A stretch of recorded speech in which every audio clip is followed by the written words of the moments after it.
Apps ప్రమోషన్లపై పోలీసులు దర్యాప్తు ముమ్మరం చేశారు. గేమింగ్ యాప్స్ ప్రమోషన్ కేసులో పంజాగుట్ట పోలీస్ విచారణకు హాజరైంది వైసీపీ నేత శ్యామల.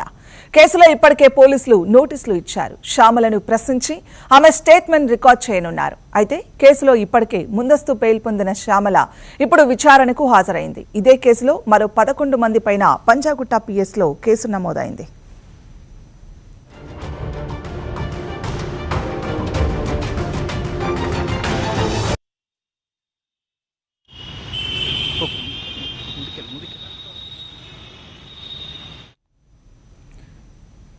ఇక ఇదే అంశానికి సంబంధించి మరింత సమాచారాన్ని మా క్రైమ్ కరెస్పాండెంట్ దుర్గేష్ అందిస్తారు. దుర్గేష్, హైదరాబాద్ రాష్ట్రంగా తెలంగాణ రాష్ట్రంలో సంచలనం రేపుతున్నటువంటి బెట్టింగ్ యాప్స్ ఏదైతున్నాయో ఒక్కొక్కటి పోలీసులు మాత్రం దూకుడు పెంచింది. పంజగుట్ట పోలీసుల పరిధిలో మాత్రం 11 మంది పైన కేసులు జరిగిన ఫిర్యాదులో భాగంగా 11 మంది పైన కేసు నమోదైంది. 11 మందికి నోటీసులు జారీ చేయడం జరిగింది. మరొక పారి కూడా చూసినట్టయితే వీళ్ళందరూ విచారిస్తున్న పరిస్థితి. శ్యామల వైఎస్ఆర్సీపీకి సంబంధించిన స్పోక్స్ పర్సన్ గా ఉన్నటువంటి శ్యామలను కూడా నోటీసులు జారీ చేయడం, నోటీసులు అందుకున్నటువంటి శ్యామల ఎట్టకేలకు పోలీసుల ముందు హాజరైన పరిస్థితి. తనకు అరెస్ట్ చేయొద్దని చెప్పేసి హైకోర్టును ఆశ్రయించినటువంటి పరిస్థితి. అరెస్ట్ చేయకూడదు అని చెప్పి ఆదేశాలు జారీ చేసినటువంటి హైకోర్టు కేవలం విచారణకు హాజరు కావాలా, పోలీసులకు విచారణకు సహకరించాలని చెప్పి ఆదేశాలు జారీ చేసిన నేపథ్యంలో ఈ రోజు ఉదయం 9 గంటల ప్రాంతంలో కూడా పోలీసుల ముందు హాజరైనటువంటి పరిస్థితి. ఆమె పోలీసు మాత్రం విచారణ చేస్తున్నటువంటి పరిస్థితి. ఎన్ని యాప్స్ కు, గేమింగ్ యాప్స్ కు ఈమె ప్రమోట్ చేసింది, ఈమె చేసినటువంటి యాప్స్ లో ఎంతమంది మోసపోయారు అన్న దానిపైన కూడా ఆరాధిస్తున్నారు. ఇదంతా కూడా ఎన్ని డబ్బులు తీసుకున్నారు అంతా కూడా ప్రతి ఒక్కరు కూడా సినిమా స్టార్స్ కానివ్వండి, సినిమా హీరోలు కానీ, యాంకర్ కానీ ప్రతి ఒక్కరు కూడా డబ్బులకు ఆశపడి గేమింగ్ యాప్స్ ప్రమోట్ చేయడం జరిగింది.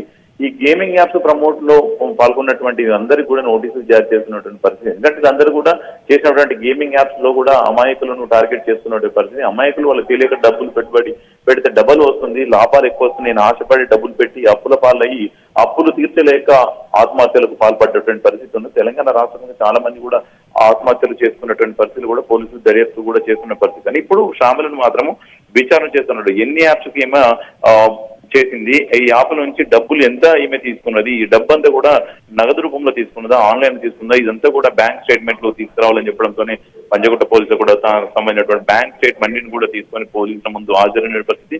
ఇప్పుడు విచారణ చేసి పంపించిన తర్వాత మళ్ళీ నెక్స్ట్ కూడా ఇంకొక నోటీస్ ఇచ్చి మరొకసారి కూడా రావాల్సిన పరిస్థితి ఉంది పోలీసులు చెప్తున్న పరిస్థితి. పోలీసులకు మాత్రం అందుబాటులో ఉండాలా, విచారణకు ఆదేశాన్ని ఏదైతే హైకోర్టు గైడ్లైన్స్ ప్రకారం విచారణకు రావాలని చెప్పి పోలీసులు కూడా చెప్తున్న పరిస్థితి. ఇంకా ఆల్రెడీ విచారణ కూడా కొనసాగుతున్న పరిస్థితి. అంటే యాప్స్ మొదలైనప్పటి నుంచి కూడా ఈమె ఎన్ని యాప్స్ కి ఈమె ప్రమోట్ చేసింది, ఈమె ఎన్ని యాప్లలో కూడా ఇన్వెస్ట్మెంట్ లో పెట్టినటువంటి వాళ్ళు ఎంతమంది మోసపోయారు, ఇదంతా కూడా ఆన్లైన్ ట్రాన్సాక్షన్ జరిగిందా, వీళ్ళకు డబ్బులు ఏ రూపంలో యాప్స్ వాళ్ళు ఇచ్చారు, అంటే యాప్స్ వీళ్ళకు మధ్యవర్తి వ్యవహరించినటువంటి వ్యక్తి ఎవరు, ఆ యాప్స్ కు వీళ్ళు చేరుకోవడానికి మధ్యవర్తుల ద్వారానే డబ్బులు చెల్లించారా, ఏ విధంగా చెల్లించారనే కోణంలో కూడా పోలీసులు ఆరా తీసుకున్నటువంటి పరిస్థితి. ఇప్పుడు మొత్తం 11 మందికి నోటీసులు జారీ చేసినటువంటి నేపథ్యంలో కొంతమంది మాత్రం హాజరు కావడం జరిగింది, కొంతమంది మాత్రం ఖరారైనటువంటి పరిస్థితి. వాళ్ళకు కూడా ఎటకేలకు నోటీసులు జారీ చేసి అవసరమైతే పట్టుకుంటామని చెప్పి పోలీసులు కూడా భావిస్తున్నటువంటి పరిస్థితి. కేవలం శ్యామల మాత్రం కోర్టు ఆదేశాల ప్రకారం విచారణకు హాజరైందని చెప్పుకోవచ్చు. రైట్ దుర్గేష్.